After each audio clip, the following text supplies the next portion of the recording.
오늘 18일, 1월 18일 수요 공부를 시작하겠습니다. 지난주에 우리가 좀 공부했던 게 이제 할례에 대한 부분이었죠. 그래서 그 할례에 대한 부분을 말씀드리다가 이제 시간상 멈췄는데, 이건 굉장히 좀 난해한 부분이라고 제가 말씀을 드렸어요. 굉장히 난해하고 조심스럽다 말씀을 드렸어요. 그리고 여러 가지 의견이 있다고 지금 말씀을 드렸습니다. 그러니까 모세가 길을 가다가 숙소에 있을 때 여호와께서 그를 만나서 그를 죽이려고 하셨다라고 하는 부분에 있어서 굉장히 좀 의문이 생기는 거죠. 그래서 지난주에 말씀을 드리면서 모세가 가겠다고 했던 것도 아니고 자원했던 것도 아니고 가지 않겠다는 걸, 다른 사람을 보내라는 걸 억지로 하나님께서 기적과 이적을 통해서 모세를 설득시키고 또 아론까지 보내시고 그렇게 해서 이제 어쩔 수 없이 이제 모세가 애굽으로 가고 있는데, 애굽으로 가는 그 도중에 왜 하나님께서 모세를 죽이려고 하셨나 하는 것을 이게 굉장히 좀 어려운 부분이라고 제가 말씀을 드렸어요. 그래서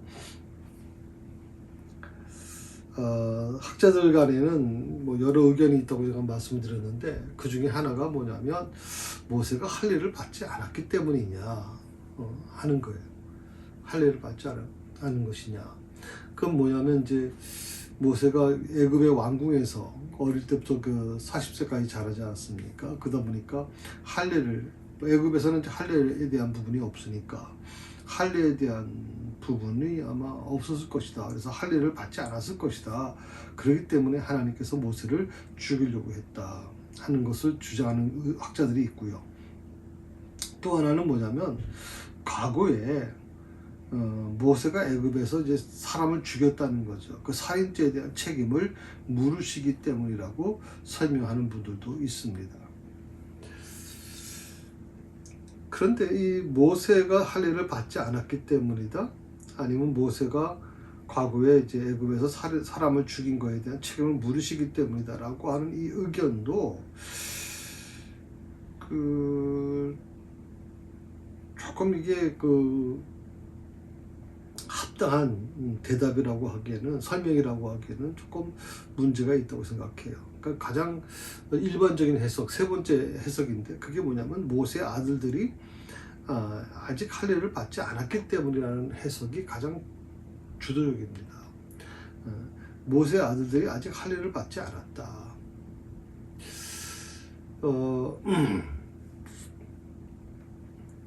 여기서 이제 우리가 기억해야 될 게, 이제 할례라는 게 과연 뭐냐, 할례가 대체 뭐냐, 이 부분에 대해서 우리가 좀 생각해 봐야 될 것 같아요. 할례라고 하는 게 이스라엘 백성들에게 있는 아주 독특한 하나의 과정인데요. 할례라고 하는 것은 이제 태어난 지 8일 안에 이제 하게 돼 있죠. 특히 남자들에게만 이제 해당되는 건데, 그러니까 하나님의 백성으로서 가지는 약속의 증표다라고 얘기를 해요. 할례라고 하는 게 약속의 증표. 할례라고 하는 것은 이제 결국에는 피를 내는 것이기 때문에 굉장히 위험한 부분도 있죠. 생명과 연결되어 있단 말이에요. 피라고 하는 건 생명과 연결되어 있으니까. 그래서 이 피를 통해서 약속의 증표다라고 얘기를 하는 거예요. 예수님이 오시기 전까지는 동물들이, 짐승이 우리 인간을 대신해서 피를 흘리지 않았습니까? 그 피 흘림을 통해서 결국에는 하나님은 인간의 잘못된 죄를 용서해 주신 것이고 대속을 감당하게 된 거죠. 그런데 예수님이 이 땅에 오셔서 십자가에서 피를 흘리시고 나서 결국에는 인류의 모든 죄를 예수님이 다 홀로 짊어지신 거죠. 그래서 약속의 증표라고 하는 것은 결국 피와 연결되어 있다고 봐도 과언이 아니에요. 그러니까 할례라고 하는 것은 결국 피를 통해서 하나님의 백성과 하나님 사이에 어떤 증표가 이루어졌다라고 하는 거예요. 하나님께서 아브라함에게 할례를 통해서 하나님께서 선택하신 민족임을 확인시켜 주셨거든요. 근데 이 모세가 미디안에서 살면서 아들에게 할례를 행하지 않았다고 생각을 하는 거예요. 아들에게, 그 아들이 이미 8일이 지났고 그 할례를 행하지 않았다는 거죠. 그래서 언약의 백성으로서의 증표를 물려주지 않았다는 것이 하나님께서 모세를 죽이려고 하셨던 이유 중에 하나라고 생각을 해요. 여기서 한 가지 우리가 의문을 갖게 되는 거. 그럼 그렇다면 하나님께서 정말 모세를 죽이려고 하신 것이냐? 그럼 하나님께서 그동안 계획 세우신 거 80년 동안 그를 키우셨고 준비시키셨고 했는데 그러면 갑자기 여기 와서 모세를 죽인다 그러면 하나님의 계획은 다 뭐가 되는 거냐 이렇게 얘기하는 분들이 계실 수 있어요. 그러니까 하나님께서 모세를 죽이려고 하신 것이 아니라 죽이려고 하는 흉내를 내신 거겠죠. 그렇게 하나님이 죽이셨겠냐 그렇게 생각하는 분들이 계실 것 같은데 오늘 이 할례에 대한 부분은 저는 굉장히 중요한 부분이라고 생각해요. 하나님이 그런 흉내를 내실 분은 아니잖아요. 하나님께서 어떤 일을 행하실 때 그런 그런 정상적인 방법이 아닌 비정상적인 방법을 사용하신 적이 없거든요. 그래서 가장 중요한 것은 모세가 아들에게 할례를 행하지 않았다. 그 할례를 행하지 않았다는 것은 곧 언약의 백성으로서의 증표를 물려주지 않았다는 거예요. 아브라함을 통해서 계속 이 모세까지 이어져 내려왔던 이 신앙의 유업을 물려줘야 된단 말이죠. 언약 백성의 증표를 물려줘야 되는데 아들에게 그것을 물려주지 않았다는 거예요. 그래서 아들에게 신앙의 유업을 물려주지 않은 이 모세를 책망하시는 하나님께서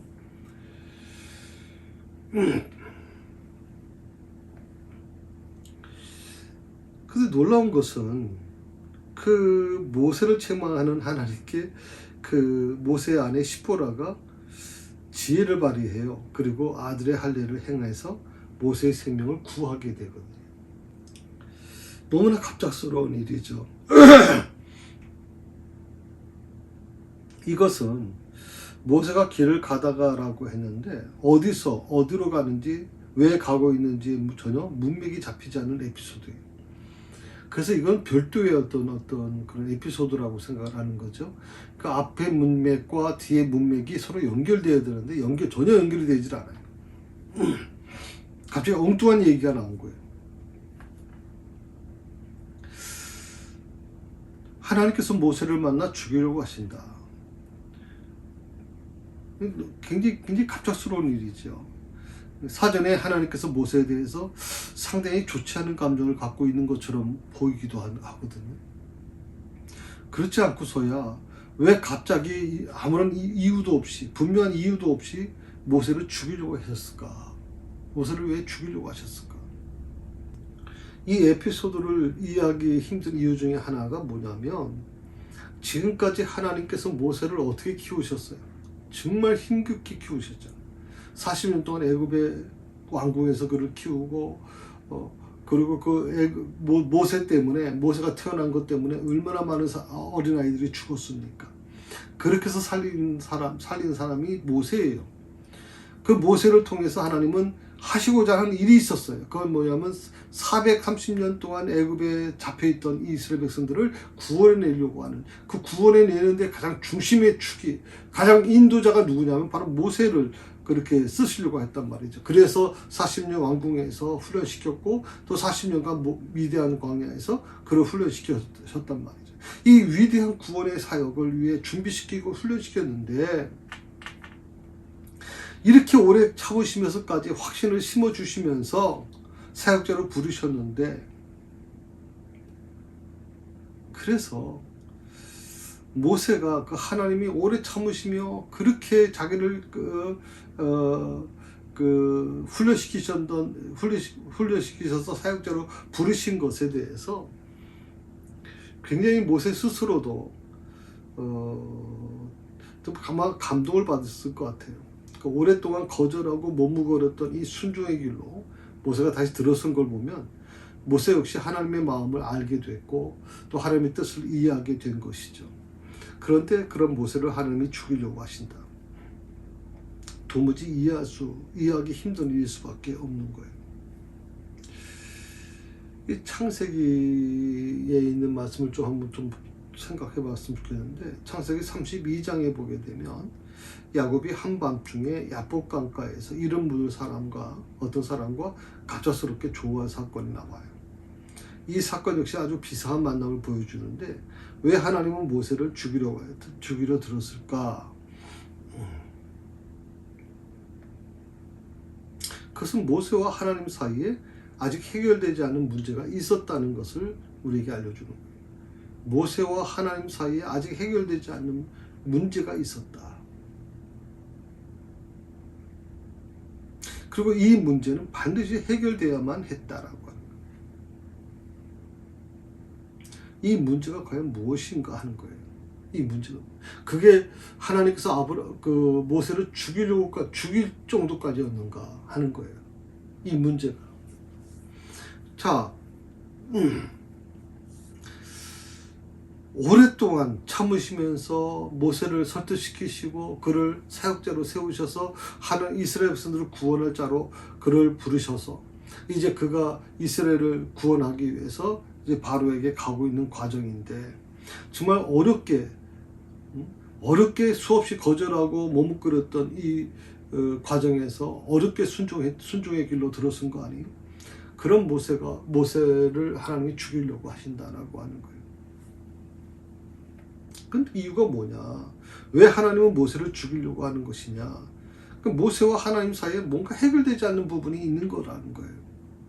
우리는 보게 되면 다 해결된 줄 알았는데, 하나님과 모세 사이에 아무런 문제가 없는 줄 알았는데, 그런데 갑자기 하나님께서 길의 숙소에서 모세를 죽이려고 하시는 것을 보게 되면 하나님과 모세 사이에 어떤 해결되지 않는 문제가 있었다라고 하는 거고, 이 문제가 반드시 해결돼야만 한다는 거예요. 이 문제가 뭐냐 하는 거예요.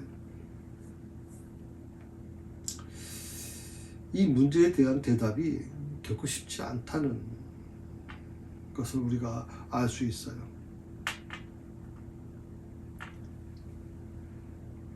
한 가지 분명한 것은, 하나님께서 모세를 죽이려고 하신 결심이 잘못된 것이 아니라면 분명 모세에게 죽을 만한 잘못이 있었다고 봐야 되잖아요.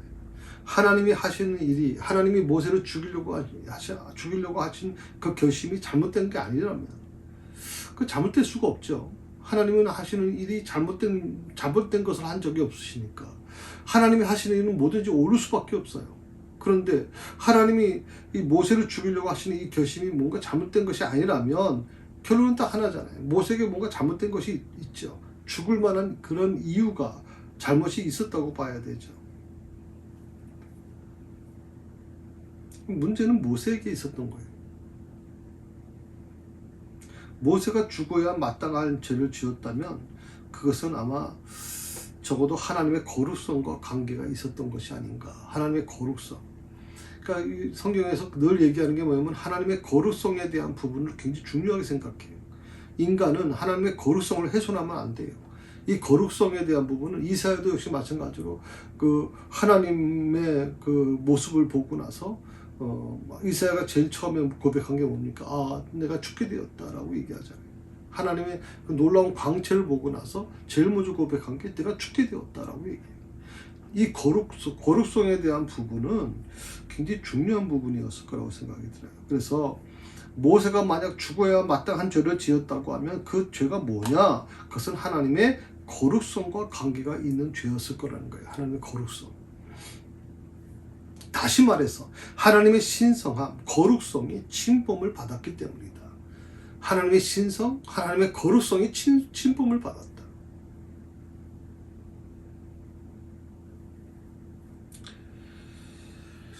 우리는 여기서 먼저 십보라의 행동을 좀 주의 있게 살펴볼 필요가 있어요. 왜냐하면 이 십보라의 행동을 통해서 모든 위험과 긴장이 한순간에 해소가 되거든요. 하나님과 이 모세 사이에 아주 긴장감이 있었잖아요. 그리고 하나님이 모세를 죽이려고 하셨잖아요. 아까 말씀드린 것처럼 이 죽음의 모세가 죽는 거라고 하는 게 대부분 아마 뭐 죽음의 천사가 아니라 모세가 좀 죽을 병에 걸린 것 같다 이렇게 말씀을 드렸어요.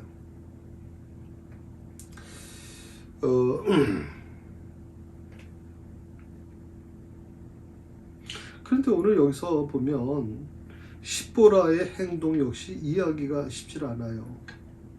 먼저 이제 십보라는 모세를 구출하기 위해서 사건에 뛰어들어요. 그리고 그녀는 혹독하게 아들에게 할례를 행합니다.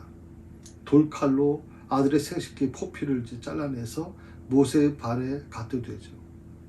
이 발에 갖다 댔다고 하는 것은, 이 발이라고 하는 것은 단순히 어떤 모세의 어떤 두 발을 얘기하는 게 아니라 생식기를 완곡하게 표현하는 것이라고 얘기하거든요. 그러니까 피로 번복된 상태로 할례 예식이 상징적으로 모세에게 시행되었다는 거예요.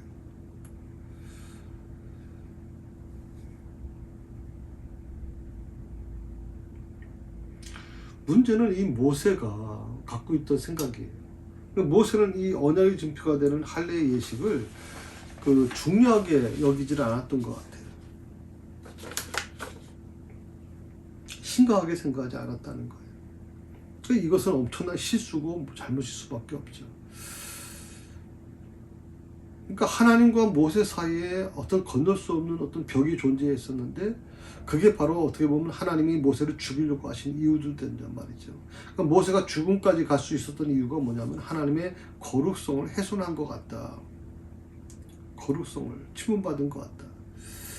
그 거룩성이 뭐냐? 결국에는 하나님과 인간 사이에 맺었던, 아브라함과 맺었던 그 언약, 할례를 통해서 하나님의 자녀, 하나님의 백성이 되는 증표 아닙니까?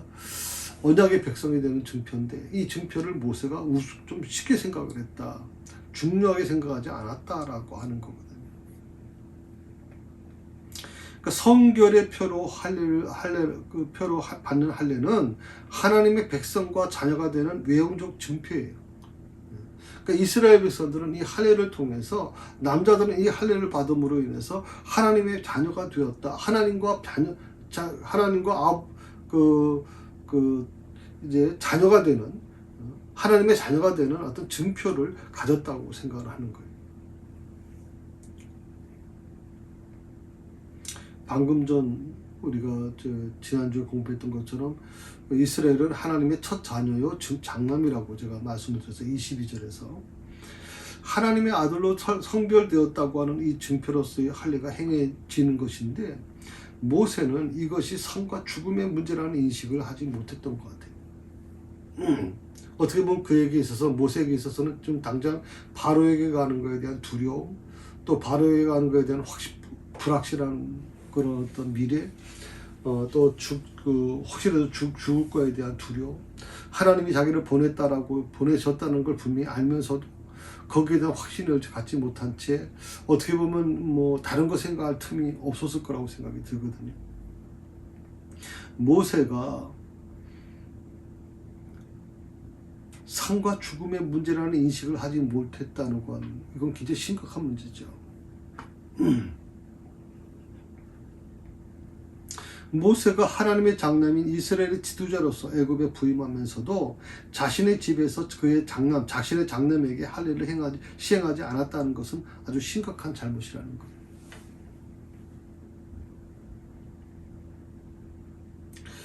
어떻게 보면 이 시보라의 그 행위, 자기 아들의 그 피피를 잘라서 할례를 행하고 그것을 가지고 남편의 발 앞에 내놓는 피범벅이 된 거 아니에요. 특히 돌칼을 사용했다라고 생각하면 이게 원래 할례는 정식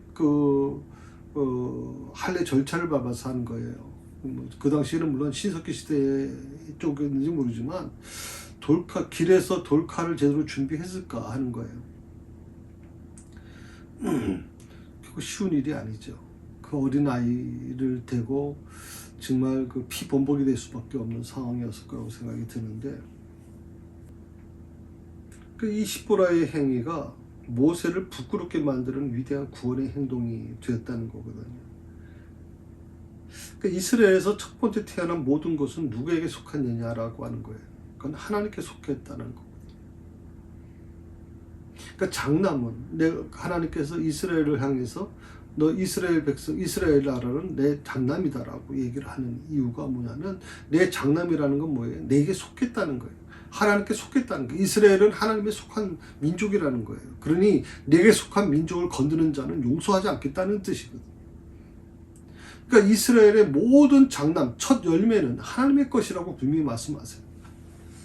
과일도 그렇고 모든 짐승, 사람의 장남도 다 어떻게 보면 하나님의 것이라는 걸 인정하는 거예요. 그러니까 근데 이 모세가 장남에게 할 일을 행하지 않았다는 것은 굉장히 심각할 수밖에 없는 거죠. 그건 하나님의 자녀라는 것을 하나님의 것이라는 것을 인정하지 않았다는 것이기 때문에 그래요. 그러므로 아들의 할례는 모세가 피를 통해 구속받고 하나님께 성별되는 수단이 되는 거거든요. 할례가 없이는 이스라엘 자손들은 하나님의 백성에서 떨어져 나갈 수밖에 없어요. 할례가 없이는. 여기서 굉장히 중요한 게 뭐냐면 이제 성결이라고 하는 거예요. 성결이라고 하는 것은 생명보다 더 귀한 것이다 하는 거예요. 성결. 저는 우리나라가, 우리 한국교회가 정말 전 세계에서 볼 수 없는 부흥하는 그런 놀라운 일도 일어났고, 다 아시는 것처럼 장로교, 성결교, 또 감리교, 또 순복음, 전부 다 전 세계 최고 큰 교회는 전부 우리 대한민국에 있지 않습니까? 어떻게 보면 모든 나라 사람, 모든 나라의 기독교인들이 부러워하는 나라가 바로 우리 대한민국이지 않습니까? 참, 그리고 놀랍죠. 유교를 거쳐서 폐허가 된 이곳에서 어떤 분들이 그런 얘기를 합니다. 우크라이나가 지금 전쟁이 끝나면 그 재건할 일이 너무 엄청날 거다. 수십 년이 걸릴 거다. 이렇게 얘기를 했는데, 대한민국은 그 유교 황폐한 곳에서 지금 우크라이나는 아무것도 아니죠. 지금 대한민국 같은 경우에는 6.25 때 완전히 남아난 게 별로 없지 않습니까? 온 나라가 완전히 다 폐허가 되어버린 곳에서 그 짧은 세월에 이 나라가 이렇게 부흥한 나라가 되고 선진국이 되고 정말 놀라울 정도잖아요. 그런 모든 것을 바라보면 참 어떻게 보면 한국교회를 하나님이 부흥시켜 주셨고 또 놀라운 은혜를 허락해 주신 건 사실인데, 그 부흥 속에서 하나님의 그 부흥의 은혜를 경험한 우리 한국교회가 제일 중요한 것을 잃어버린 것 같다. 그 중요한 게 뭐냐? 바로 성결이라는 거예요. 성결.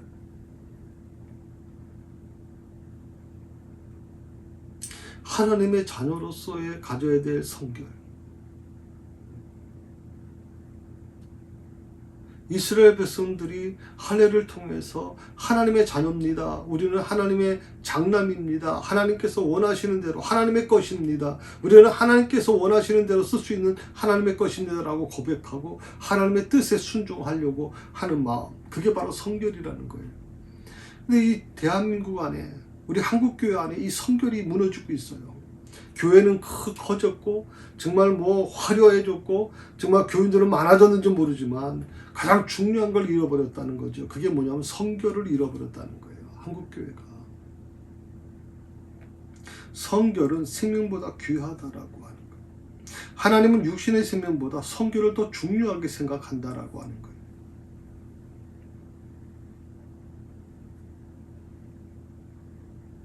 그래서 오늘 이 십보라의 행동이 모세를 구원하게 되었다는 것은 아주 특이한 현상이라고 볼 수밖에 없어요.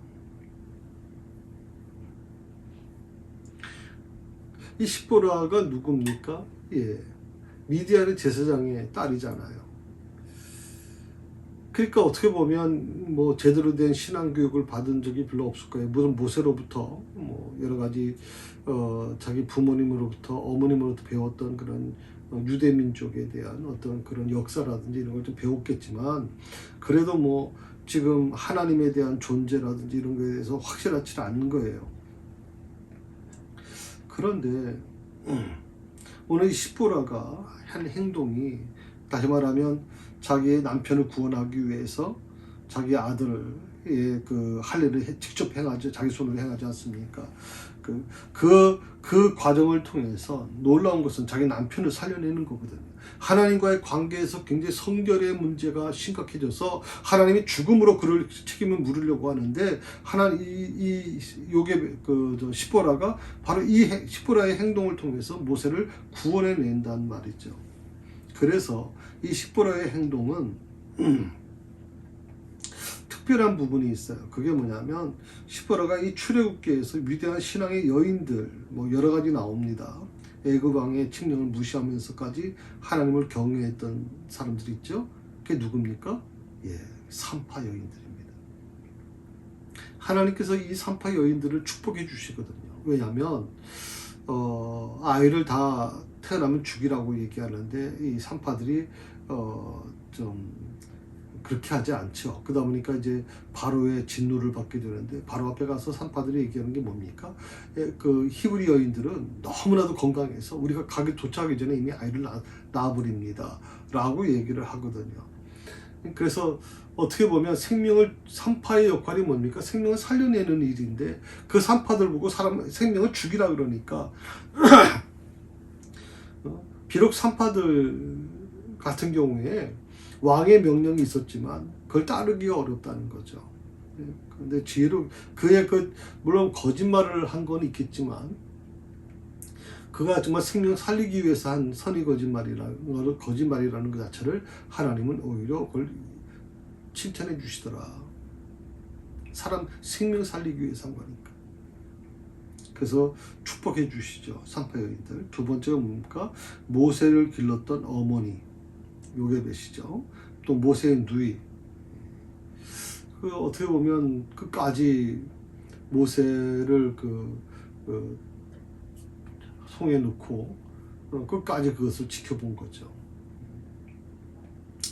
모정이라는 게 참 중요하고요. 또 이 모세의 누이가 굉장히 모세를 지키려고 노력을 많이 했던 것 같아요.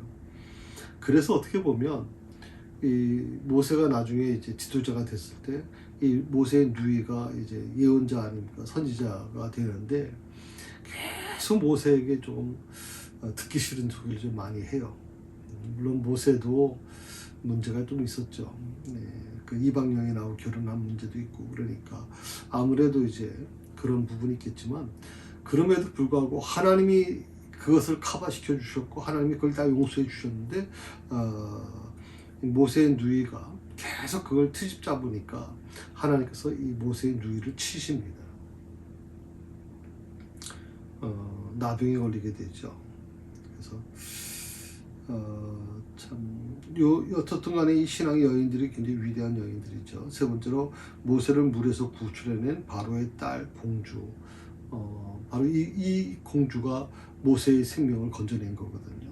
그래서 어떻게 보면 이 시보라의 행동이 이 중요한 여인들, 신앙의 여인들, 출애굽기에 나오는 신앙의 여인들의 그 반열에 서 있다고 봐야 되겠죠. 그러니까 이 할례의 이 사건은 어떤 예시적 의미를 제공한다 그래요. 그게 뭐냐면, 아들의 할례를 통해서 피를 모세의 발에 바름으로써 하나님의 무서운 죽음의 심판에서 구출받은 사건은, 유월절 양의 피를 문소주에 바르는 이스라엘의 그 장자들이 하나님 심판에서 구출받는 것과 거의 미리 비슷한 것이다. 그래서 미리 그것을 보여주신 것이다. 이렇게 얘기하는 분들도 있어요.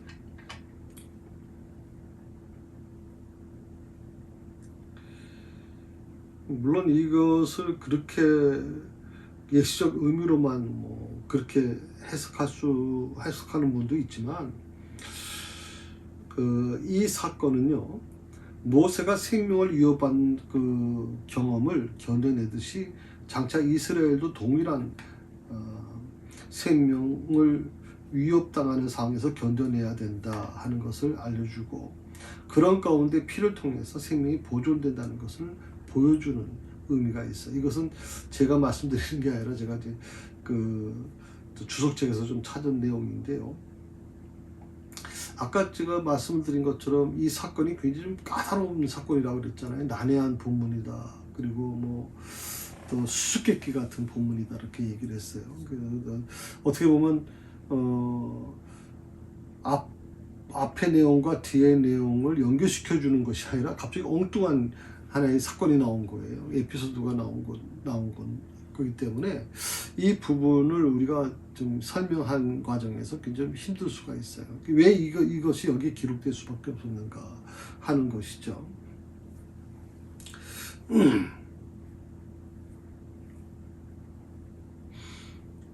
시보라의 중재를 통해서 모세가 구원받았듯이 모세의 중보를 통해서 이스라엘이 구원받게 된다는 것을 예시하고 있다. 글쎄, 전 주석책에서 말하는 이 학자들이 얘기하는 이 내용이 저도 좀 확신하지 못하겠어요. 예시적인 어떤 의미를 제공한다 그러는데 이것도 그분들의 어떤 개인 생각이지 이것이 정말 하나님의 뜻인지 하나님의 그 생각인지 구분하기가 굉장히 좀 어려운 부분이 있기 때문에 이런 것이 있다는 것만 제가 말씀을 좀 여러분에게 드릴게요. 여기서 이 시보라의 행동을 통해서 우리가 알아야 될 게 뭐냐면 특히 모세를 하나님이 이 할례라고 하는 게 이제 증표라고 그러지 않습니까? 약속의 증표다.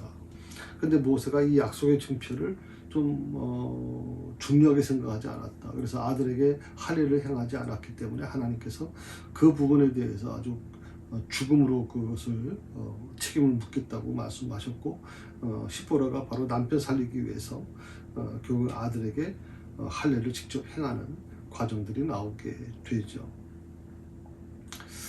그래서 여기서 재밌는 게 뭐냐면 이제 24절에 보게 되면 이런 말이 나와요. 당신은 내게 피의 남편이다. 당신은 내게 피의 남편이다. 피의 남편, 피의 남편이다. 제일 중요한 게 뭐냐면 우리에게 있어서 가장 중요한 게 그 신앙이 이어져 가기를 원하는 거예요. 신앙이 끊어지는 게 아니라 여러분 잘 기억하셔야 되는 게 내 부모님이 나에게 믿음을 물려주셨는데 내 당대 내 자식들한테는 그 믿음이 이어가지 못하고 내 당대에 내가 아무리 열심히 믿음 생활 잘했다 할지라도 그 믿음이 내 당대에 끝난다면 이건 굉장히 불행한 일이에요. 이 믿음이 내 후손들에게 이어져 가기를 원하는 거예요. 내 자식들에게 내 손주들에게 계속 이어져 가기를 원하는 거예요. 그렇게 돼야만 돼요. 제가 아는 어느 한 분도 정말 그런 고민을 하시더라고요. 내 당대에 내 당대에 예수 믿고 내 후손들이 중에 교회 다니는 사람이 한 사람도 없는데 너무나도 마음이 막 안타깝다는 얘기를 하시거든요. 안타깝다. 우리에게 주신 신앙은 우리 스스로만 믿음 생활 잘하고 있다가 하나님 곁에 가는 것이 아니라 내게 주신 신앙을 내 자손들에게 분명히 물려줘야 되는 거예요. 내 자손들에게. 그게 하나님의 뜻이에요. 물이 위에서 흐르듯이 내 신앙이 흘러야 돼요. 근데 흐르지 않아요. 고여버린단 말이죠. 그러면 어떻게 돼요? 거기는 분명 썩은 물이 될 수밖에 없는 거죠. 신앙의 유업을 물려주는 것은 하나님께서 세상의 모든 신앙을 가진 부모들에게 강력하게 요구하시는 거예요. 어떻게 보면 그게 과연 죽을 죄인가? 아들에게 할례를 행하지 않았다는 것이 과연 하나님께서 모세를 죽일 정도까지 하는 일인가? 여러 가지 생각을 그렇게 하는 분들이 계실 수 있어요.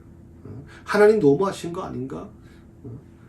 어떻든 간에 주를 위해서 하나님을 위해서 일하려고 하는 이 모세에게 왜 그렇게까지 혹독하게 하시는가라고 생각하는 분들이 있어요. 그런데 저기서 중요한 게 뭐냐면 신앙의 유업을 물려주는 것은 하나님께서 세상 모든 신앙을 가진 부모들에게 강력하게 요구하시는 거예요.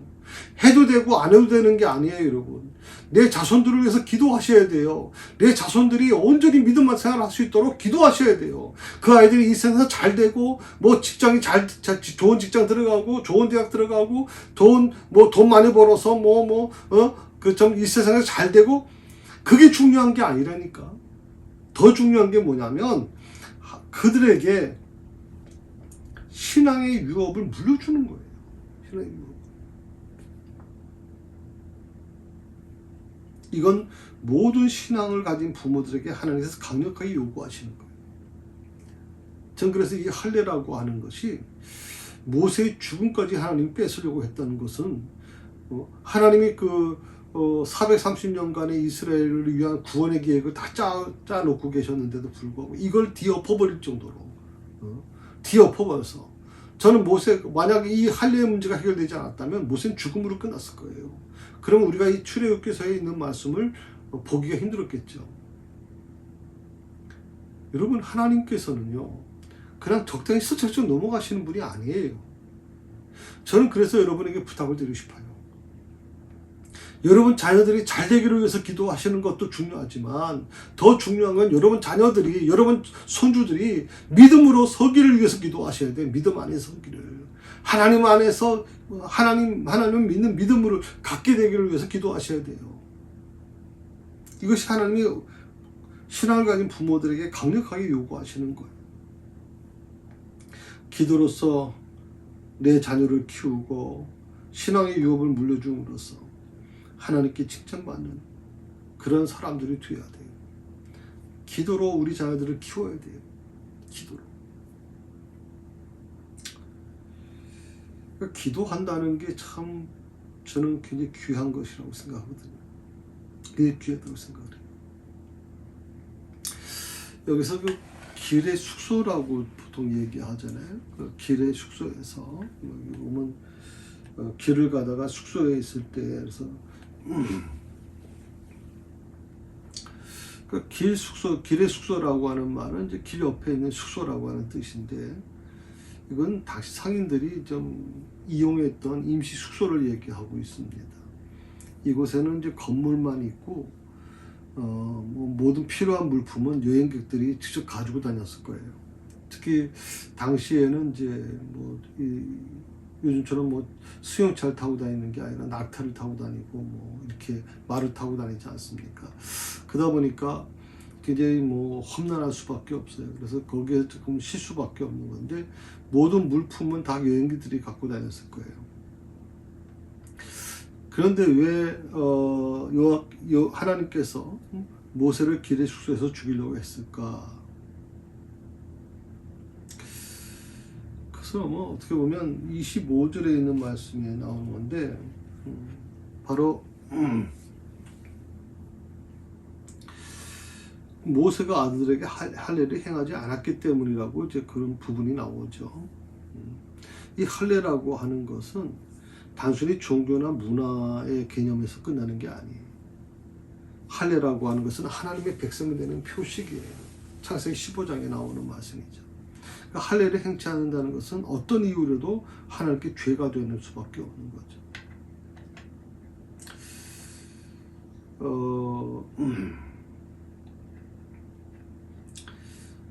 왜 모세가 할례를 자식들에게 행하지 않았을까? 아마 어떻게 보면 이제 시보라의 영향이 컸을 거라고 생각이 됩니다. 시보라는 이제 이방 이비디안의 이방 제사장의 딸이었기 때문에 그런 부분에서 좀 자기 갓 태어난 아이에게 할례를 행한다는 것에 대해서 부정적으로 생각했을 가능성이 많이 있어요.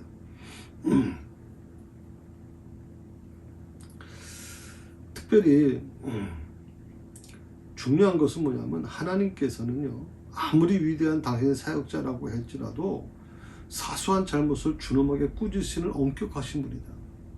그래서 사실 목회자들이요 정말 어떻게 보면 위대하신 분들이 많아요. 참 능력 있는 분들이 많지만 정말 그러면 그럴수록 늘 겸손하고 늘 자기를 치는 훈련을 해야 돼요. 이건 굉장히 좀 중요하다고 생각을 합니다. 왜? 하나님께서는요 비록 하나님이 쓰시는 위대한 사역자라 할지라도 그런 잘못된 부분에 대해서는 아주 준엄하게 꾸짖으시는 분이 있기 때문에, 그래서 저는 목회자들 중에서도 또 뭐 교회 평신도 중에서 장로님 같은 경우에도 굉장히 노후가 말년이 안 좋은 분들을 제가 많이 봤거든요.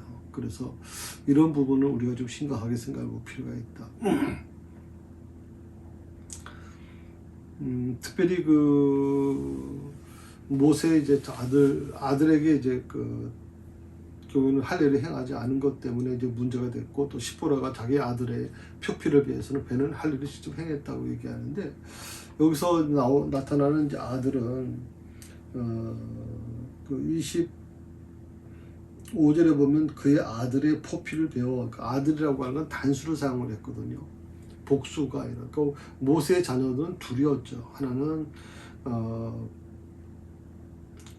그 형이 있었고, 또 뭐 게르솜이라는 장남이 있었고, 또 엘리에셀이 있었거든요. 근데 여기서 말하는 아들은 게르솜 같지는 않아요. 장남 같지는 않고요. 둘째 아들인 것 같아요. 엘리에셀이라고 하는 둘째 아들로 보이는데, 그 엘리에셀은 애굽으로 여행 출발 직전에 태어났거나 아니면 여행 도중에 출생했을 것이다, 이렇게 추측하고 있어요. 그러니까 엘리에셀이 애굽으로 출발하기 오래전에 태어났다면 모세가 굳이 여행 도중에 아들의 할례를 문제로 생명의 위협을 받지는 않았을 것이다라는 거예요. 아마 어떻게 보면 애굽으로 여행을 출발하는 직전에 태어났거나 여행 도중에 출생했기 때문에 할례에 대한 부분이 길이잖아요. 그래서 굉장히 좀 머뭇거리지 않았나 생각을 합니다. 그리고 장남 게르솜은 태어난 지 8일 만에 할례를 받은 상태라고 성경 기록하고 있어요. 그래서 이 부분에 대해서는 우리가 좀 더 좀 생각할 필요가 있다고 생각을 하고요. 그다음에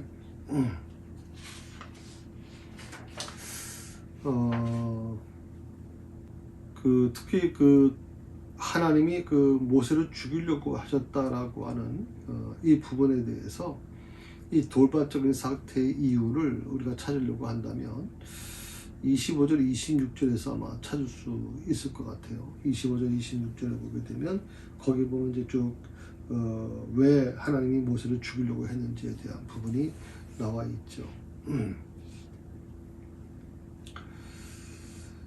그 모세가 오늘 이 부분에 대해서 좀 더 깊이 생각하지 못했던 것 같아요.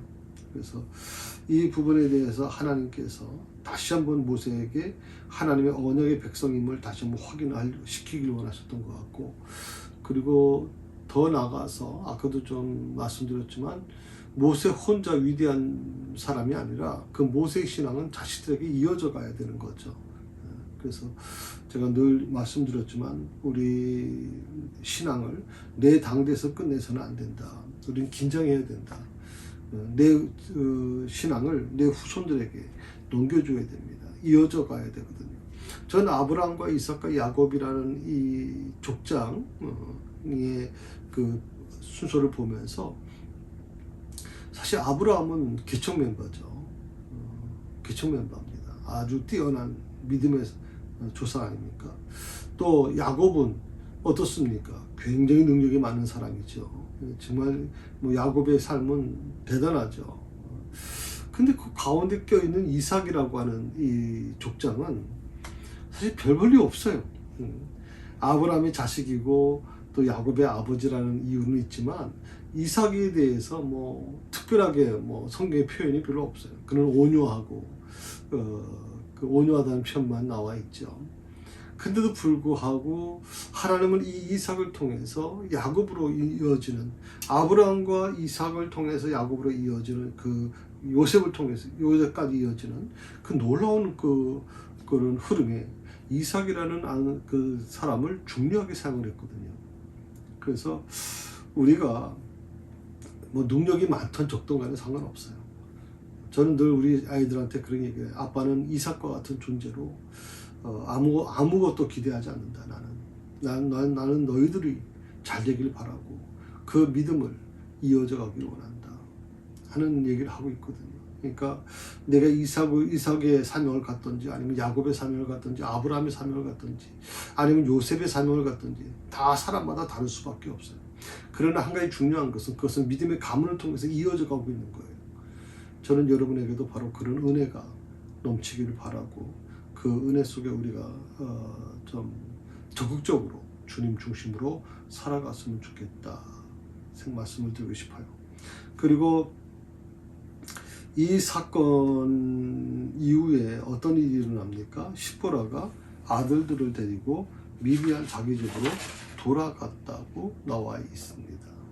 그리고 많은 시간이 경과한 후에야 비로소 남편과 재회하게 됐다라고 하거든요. 아마 이 사건은 시보라에게도 굉장히 충격적인 사건이었던 것 같아요. 자기 남편을 죽음으로 남편이 죽을 수 있다는 것을 알게 됐고 또 거기 과정에는 놀랍게도 하나님이 개입하셨다는 것을 알고 있기 때문에 시보라 입장에서는 굉장히 충격적으로 받아들일 수밖에 없었을 거예요.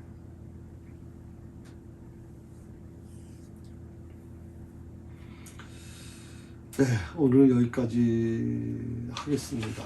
그리고 다음 주일에는 27절부터 28절 말씀을 같이 좀 나누도록 하겠습니다. 예, 수고하셨습니다. 기도하십시다. 하나님 감사합니다. 우리에게 주신 이 말씀을 깊이 묵상하면서 우리 신앙을 내 당대에 끝나지 않기를 원하고 그 신앙을 내 자손들에게 이어져 가게 하기를 원하는 그런 하나님의 놀라우신 뜻을 우리가 받아들이게 하여 주시고 자식들을 위해서 눈물로 기도해야 됩니다. 정말 하나님 자기 예수님을 위해서 우는 여인들을 향해서 나를 위해 울지 말고 너희 자식들을 위해서 울라고 말씀하셨는데 하나님 믿음이 날 당대에서 끝나지 않게 하시고 내 자녀들과 내 후손들에게 이어져 가기를 되기를 내가 그 믿음의 통로가 되게 하기를 그를 위해서 기도하는 우리들이 될 수 있도록 인도하여 주옵소서. 만약에 가족 중에서 아직도 예수를 믿지 못하는 분이 계시다면 오늘도 하나님 주님 앞에 정말 눈물로 통곡하며 기도하는 자들이 될 수 있도록 인도하여 주옵소서. 예수님의 이름으로 기도드립니다.